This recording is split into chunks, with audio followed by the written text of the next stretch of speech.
الحمد لله الذي هدانا لخير الأديان وما كنا لنهتدي لولا أن هدانا الله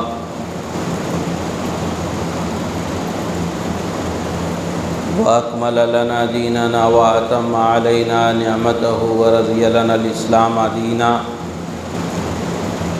اللهم صل على سيدنا مولانا محمد وعلى آل سيدنا مولانا محمد وبارك وسلم.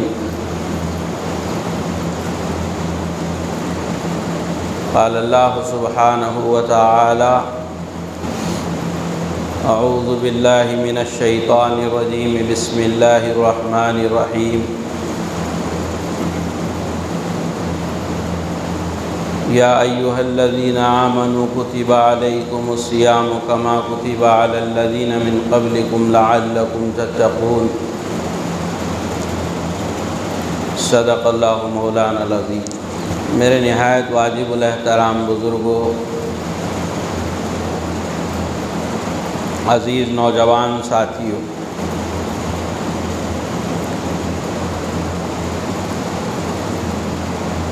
اللہ رب العزت نے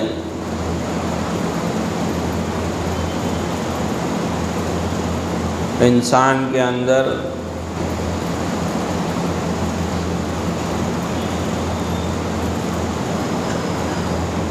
اچھے صفات بھی رکھے ہیں اور برے صفات بھی رکھے ہیں. جیسا اس کو ماحول ملتا ہے اس چیز میں وہ ترقی کرنے لگ جاتا ہے. کسی آدمی کو اچھا ماحول مل جائے تو پھر اس ماحول کی وجہ سے اس کے اندر کی وہ صفت جو اچھائی کو قبول کرنے کی، وہ ترقی کرتی چلی جاتی ہے، تو پھر وہ اچھائیوں کے کرنے کا عادی ہو جاتا ہے، پھر وہ اچھا انسان بن جاتا ہے. اور اگر انسان کو برا ماحول مل جائے تو اچھا انسان بھی برے ماحول سے برا بن جاتا ہے، کہ ماحول کا اثر پڑتا ہے. افراد کا اثر پڑتا ہے کہ اچھے لوگوں کے ساتھ نشست و برخاست ہوگی تو پھر انسان کے اندر ان اچھے لوگوں کے صفات منتقل ہوں گے اور یہ بھی اچھا بن جائے. اور بروں کی صحبت اختیار کرے گا تو پھر ان کے اثرات اس کی زندگی پر پڑیں گے اور یہ بھی برا ہو جائے گا. اسی لیے کسی شاعر نے کہا: صحبت صالح ترا صالح کند، صحبت طالح ترا طالح کند، کہ اچھے لوگوں کی صحبت، نیک لوگوں کی صحبت تجھے نیک بنا دے گی اور برے لوگوں کی صحبت تجھے برا بنا دے. کہ اثر پڑتا ہے. انسان کے اچھے اور برے ہونے میں ماحول کا بہت بڑا دخل رہتا ہے کہ اچھا ماحول مل گیا تو اچھا ہو جائے گا، اور برا ماحول مل گیا تو پھر آدمی برا ہو جاتا ہے، برے دوستوں کی صحبت سے برا ہو جاتا ہے، برے فرینڈ سرکل کی وجہ سے برا ہو جاتا ہے کہ وہ دوست برے تھے تو ان کے اندر بھی وہ چیزیں آ گئی اور یہ بھی برا ہو، کہ ماحول کا اثر پڑتا ہے. کہ جس میں انسانی میں روح ہے کہ اس کو روحانی غذا ملے گی تو وہ روح قوی ہو جائے گی اور انسان کو اچھائی کی طرف لے جائے. اگر روح کمزور پڑ گیا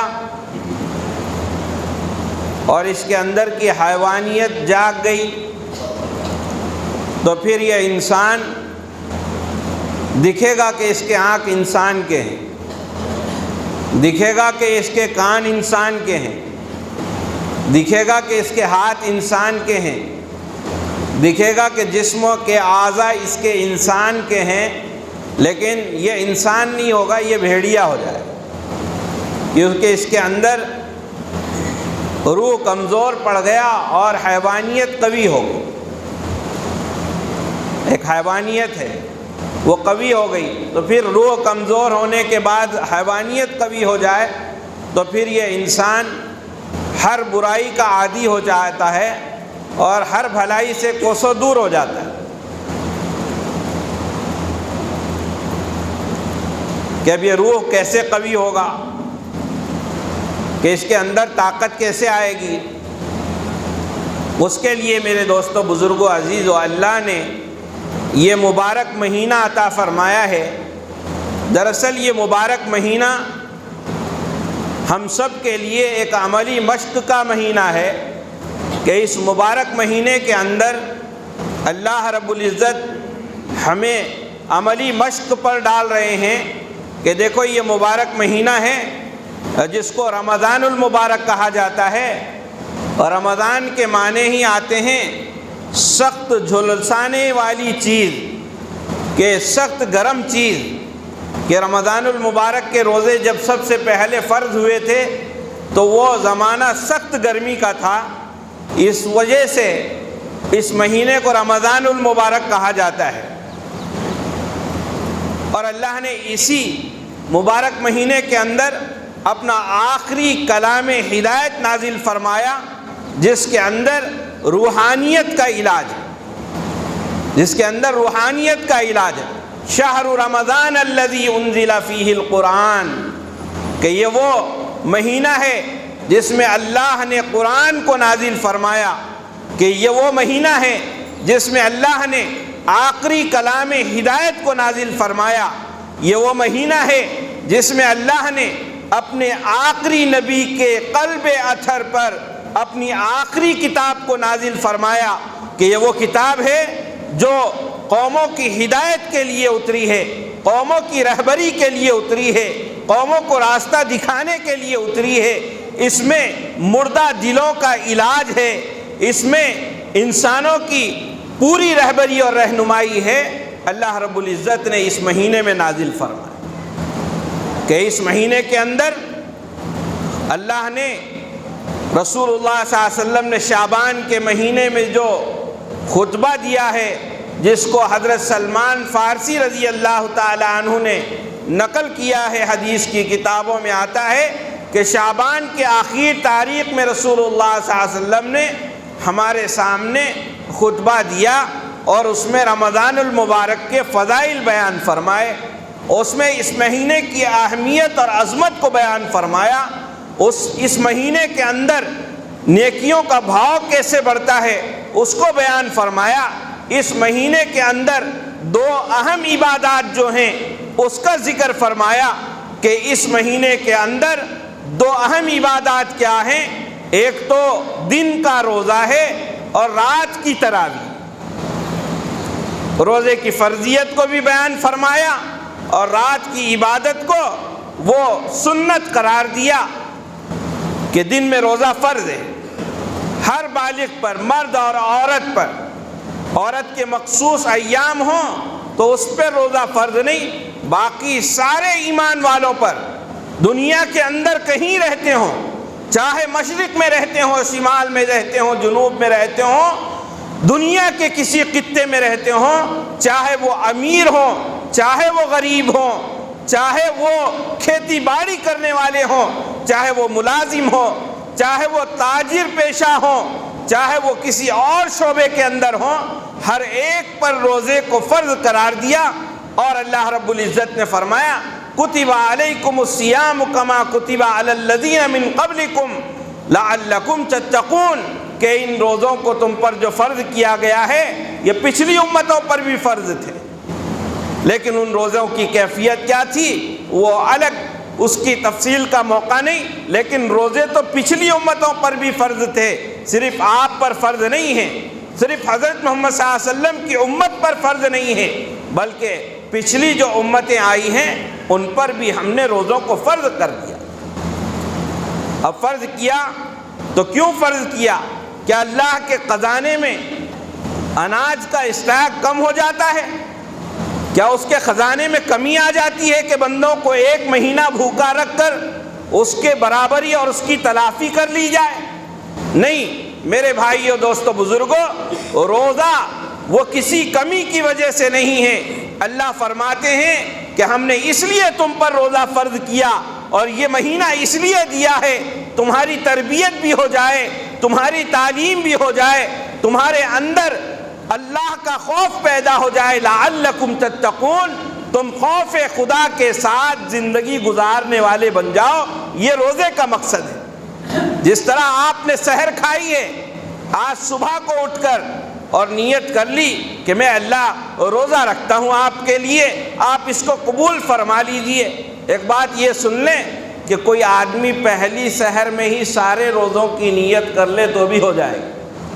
کوئی آدمی پہلے ہی تراویح کے اندر سارے تراویحوں کی نیت کر لے تو بھی ہو جائے کہ نیت کو روزانہ، ہاں استحضار ضروری ہے۔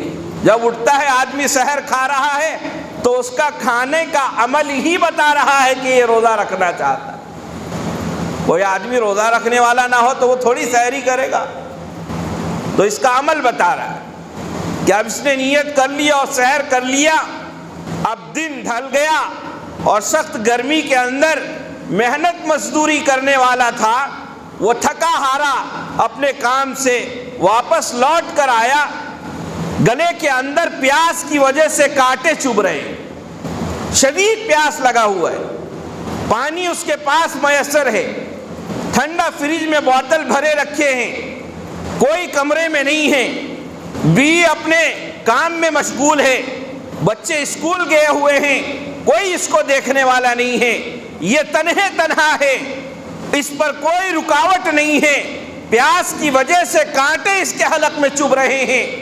تو کیا وہ مزدور جو مزدوری سے تھکا ہارا آیا ہے تو کیا وہ پانی کا گھونٹ اٹھا کر پی لے گا کہ نہیں پیے گا؟ کہ اس کو پانی نظر آ رہا ہے، ٹھنڈا ہے، پیاس لگی ہوئی ہے، لیکن پانی کے قریب جانے سے کون روک رہا ہے؟ پانی پینے سے کون مانے بنا ہوا ہے؟ اس کا وہ استحضار جو اس کے ذہن و دماغ میں ہے کہ میرا اللہ مجھے دیکھ رہا ہے، میری بیوی نہیں دیکھ رہی ہے، میرے بچے نہیں دیکھ رہے ہیں، مجھے کوئی انسان نہیں دیکھ رہا ہے، میں جس مالک کے یہاں کام کر کے تھکار کر آیا ہوں وہ مالک بھی مجھے نہیں دیکھ رہا ہے، مسجد کے امام صاحب بھی مجھے نہیں دیکھ رہے ہیں، مسجد کے دیندار ذمہ دار لوگ بھی مجھے نہیں دیکھ رہے ہیں۔ وہ یہ سوچ کر کے پانی پیے گا کہ نہیں؟ اس کے ذہن و دماغ میں یہ بات ہوتی ہے کہ کوئی نہیں دیکھ رہا ہے لیکن میرا رب مجھے دیکھ رہا ہے، اب وہ پانی پینے سے رکا ہوا ہے۔ بھوک لگی ہوئی ہے شدت کی، لیکن کھانا میسر ہے، سب رکھا ہوا ہے، لیکن کھانے کا ایک لقمہ بھی کیسے ہی گیا گزرا آدمی ہو، کتنا ہی بے دین آدمی ہو، کتنے ہی مسجد سے دور رہتا تھا، کتنے ہی اللہ کے حکموں کو سال بھر توڑتا تھا، کتنے ہی نمازوں کو غائب کر دیتا تھا، لیکن آج روزہ ہے تو پانی نہیں پیے گا، آج روزہ ہے تو وہ کھانے کا ایک لقمہ بھی اپنے گلے میں نہیں ڈالے گا۔ اور گٹکے اور بیڑی اور سگریٹ کے شوقین تو وہ بہت آگے کی چیز ہوتے ہیں، وہ تو ان کو نہ ملے تو بے چین ہو جائیں گے، لیکن وہ بھی روزہ رکھنے کے بعد نہ وہ ایک کش مارنے کو تیار ہیں، نہ ایک شپیاری کا دانہ منہ میں ڈالنے کو تیار ہیں، وہ بس انتظار میں ہے کہ ادھر سائرن بج جائے، کھجور کے بجائے ان کو گٹکے کی پاکٹ دے دو تو بھی کر لیں گے، لیکن لوگ ساتھ رہتے بول کے نہیں کرتے یہ لوگ۔ ہاں اتنے عادی ہوتے ہیں بعض، ہاں بہت عادی ہوتے ہیں کہ ہم لوگ ایک مرتبہ جماعت میں تھے، وہ جس ملک کی جماعت تھی وہ سگریٹ کے بہت عادی، بہت سگریٹ پیتے ہیں وہاں۔ ہاں آپ کو تعجب ہوگا، بعض وقت تو مسجد میں ہی لگا دیتے، مسجد میں ہی سگریٹ ہی ان کی گٹی میں بہت پیتے۔ جیسے ہی افطار ہوا تو مسجد کے فوراً باہر نکلتے تھے، ہمارے ملک میں تو نہیں چلتا نا یہ، وہ فوراً باہر نکلتے تھے، وہاں نکل کے ایسے دھواں پوچھو مت کہ دھونی دی جا رہی، لیکن روزہ رکھا ہے تو کیا وہ سگریٹ پیے گا؟ کیا وہ گٹکا کھائے گا، پان کھائے گا؟ نہیں کھائے گا۔ کیوں؟ کہ اس کے ذہن و دماغ میں بات ہوتی ہے کہ میرا اللہ مجھے دیکھ، میرا اللہ مجھے دیکھ رہا ہے۔ یہ مشق کرائی جا رہی ہے، حلال کو چھڑا کر مشق کرائی جا رہی ہے۔ بتاؤ، پانی حلال ہے، کھانا حلال ہے، لیکن حکم خداوندی کی وجہ سے حلال چیز کو حرام کر لیا، حلال چیز کو پینا چھوڑ دیا، بیوی کے پاس جانا چھوڑ دیا، حلال لقمہ کھانا چھوڑ دیا۔ یہ مشق کرائی جا رہی ہے اور بتایا جا رہا ہے کہ دیکھ میرے بندے، تو نے میرے حکم کی وجہ سے پانی حلال تھا چھوڑ دیا، کھانا حلال تھا چھوڑ دیا، اپنی منکوحہ سے جماع کرنا حلال تھا چھوڑ دیا۔ جب میرے حکم کی وجہ سے تو حلال چھوڑتا ہے تو حرام کے قریب کیوں جاتا ہے جس کو پہلے سے ہی میں نے حرام قرار دیا؟ غیبت حرام ہے، جھوٹ حرام ہے، چوری حرام ہے، رشوت حرام ہے، سود حرام ہے، خیانت حرام ہے، لوگوں کو دھوکہ دینا حرام ہے، لوگوں کی زمینیں قبضانا حرام ہے۔ یہ پہلے سے ہی میں نے اس کو حرام قرار دیا ہے، تو پھر اس کے قریب تو کیوں جاتا ہے؟ جاتا تھا تو چل تجھے پہلے میں عملی مشق کرا دوں، رمضان کے ذریعے مشق کرائی جائے کہ ایک تو روزے کے ذریعے سے دن میں بھوکا رکھ کر آدمی کو مشق کرائی جا رہی ہے اور اس کی روح کو قوی بنایا جا رہا ہے۔ بھوکا رہنے سے روح قوی ہوتا ہے، پیاسا رہنے سے روح قوی ہو جاتا ہے، مجاہدے سے یہ قوی ہوتا ہے، اور جب خوب کھلاؤ تو یہ نفس موٹا ہو جاتا ہے، پھر گناہوں کی طرف آدمی کو لے جائے۔ ایک تو اس کا روزہ فرض اس لیے قرار دیا لعلکم تتقون، تمہارے اندر تقوی پیدا ہو جائے، خوف خدا پیدا ہو جائے۔ جس طرح روزے کی حالت میں کوئی نہیں ہے، ٹھنڈا پانی رکھا ہوا ہے، نہیں پیتے ہو، تو پھر رمضان کے بعد کوئی نہیں دیکھ رہا ہے تو کیوں بد نگاہی کرتے ہو؟ کیا اللہ نہیں دیکھ رہا ہے؟ کوئی نہیں دیکھ رہا ہے اور رشوت لے رہے ہو، اللہ نہیں دیکھ رہا ہے؟ کوئی نہیں دیکھ رہا ہے، یتیم کا مال مار کر کھاتے ہو، اس وقت استحضار نہیں ہوتا کہ اللہ مجھے دیکھ رہا ہے؟ یہ ساری چیزیں پوری زندگی پیدا ہو جاوے تو پھر یہ روزہ ہمارا اثر کر رہا ہے، ورنہ تو آدمی دن بھر بھوکا پیاسا رہا لیکن کوئی اس کا پاس و لحاظ نہیں رکھا، روزے کو آداب کے ساتھ نہیں رکھا، بھوکا پیاسا رہ گیا، تو بتاؤ اس کے آداب کی رعایت کے بغیر روزہ رکھے گا تو پھر یہ روزے کا کیا اثر زندگی پر ہوگا؟ تو بھوکا پیاسا رہنا ہو گیا، دن میں روزہ اور رات میں تراویح کو سنت قرار دیا۔ تراویح کو سنت، کہ تراویح سنت موقدہ ہے، اس کو پڑھنا ہی ہے، اور سنت اس میں دو چیزیں ہیں، ایک تو پورا مہینہ تراویح پڑھنا، پورا مہینہ، چاند نظر آ جائے تراویح شروع اور چاند دکھے تراویح چھوڑ، پورا مہینہ تراویح ایک سنت۔ دوسری سنت پورے قرآن کا سننا، تراویح کے اندر قرآن کریم کا مکمل سننا، یہ ایک سنت۔ ایک تو تراویح کا پڑھنا سنت، دوسرا پورا قرآن کا سننا سنت، دو چیزیں۔ کوئی آدمی 6 دن کا تماشا کر لے، کوئی آدمی 10 دن کا تماشا کر لے، تماشا ہی ہم اس کو کہیں گے، یہ تماشا ہی ہو رہا ہے۔ کہیں آپ کو 1400 سال کی تاریخ میں یہ ایسے نظام جو اب چل رہے ہیں آپ کو نہیں ملے۔ کس خدا نے کہا ہے تم کو کہ 6 دن میں پڑھ لو؟ کس نبی نے کہا ہے تم کو 5 دن میں پڑھ لو، 3 دن میں پڑھ لو؟ ہاں، مفتیان اکرام سے جب پوچھا گیا اس مسئلے کے حوالے سے کہ دیکھو ہم اکثر یہ ہوتا ہے کہ ہم تاجر آدمی ہیں، 2 سنتیں ہیں، پورا مہینہ پڑھنے کی اور پورا قرآن سننے کی، ہم تاجر لوگ ہیں، ایک جگہ رہتے نہیں ہیں، ہم کو ادھر ادھر تجارت کی غرض سے مال خریدنے بیچنے جانا پڑتا ہے تو مفتیوں نے ان کے لیے اجازت دی تھی ایسا کرو کہ پورا مہینہ تو پڑھو، لیکن آپ سفر میں جانے سے پہلے کسی حافظ صاحب کا انتظام کر کے اپنا پورا قرآن سن کر اس کے بعد آپ سفر کا نظام بنا لو۔ اب بتائیے یہ 5 دن میں 6 دن میں پڑھنے والے کتنے تاجر ہیں؟ کیا پوری دنیا کے تاجر گلبرگہ میں ہی ہیں؟ پوری دنیا کے تاجر کے ہی ہیں؟ وہ کیسا پڑھا جا رہا ہے قرآن؟ کیسے پڑھنا چاہیے قرآن؟ قرآن کیسے پڑھا جائے اس کے بارے میں بھی روایتیں ہیں، اور قرآن کیسا سنا جائے خود قرآن کے نازل کرنے والا کہتا ہے۔ ہاں، اذا قرئ القرآن فاستمعوا له وانصتوا لعلکم ترحمون، جب قرآن پڑھا جائے فاستمعوا له، عربی گرامر جاننے والوں سے پوچھئے، فاستمعوا کا ترجمہ آتا ہے کان لگا کر سنیے۔ ایک تو کہتے ہیں کہ دھیان سے سن، ایک کہتے ہیں سنا ہماری بات، آپ نے ہماری بات کو دھیان سے سنا۔ فاستمعوا کا ترجمہ ہوتا ہے کان لگا کر سنو، یہ رب کا کلام پڑھا جا رہا ہے، یہ کھیل تماشا نہیں ہے، یہ وہ کلام ہے اگر پہاڑوں پر اتارا جاتا تو پہاڑ اس کے بوجھ کو نہ تحمل کر پاتے اور ریزہ ریزہ ہو جاتے۔ وہ قرآن تمہارے سامنے پڑھا جا رہا ہے، وہ رب کا کلام ہے جس کے ایک ایک حرف میں ہدایت چھپی ہوئی ہے، اس کو آداب کے ساتھ سنو۔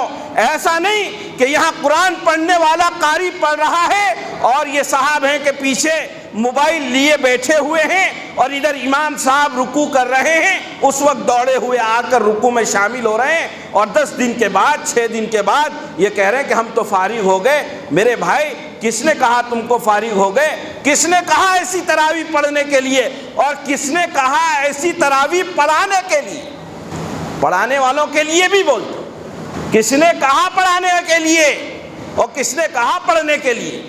جہاں یہ بے ادبی ہوتی ہو، اگر ایسی بے ادبی ہوتی ہو تم میں ہمت نہیں ہے تو علم ترا سے پڑھو 20 رکعت، لیکن گناہ آپ کو نہیں ہوگا اگر علم ترا سے پڑھو، کوئی گناہ نہیں، لیکن اس طرح پڑھو گے گناہگار ہو، اس طرح پڑھو گے گناہگار ہو جاؤ گے۔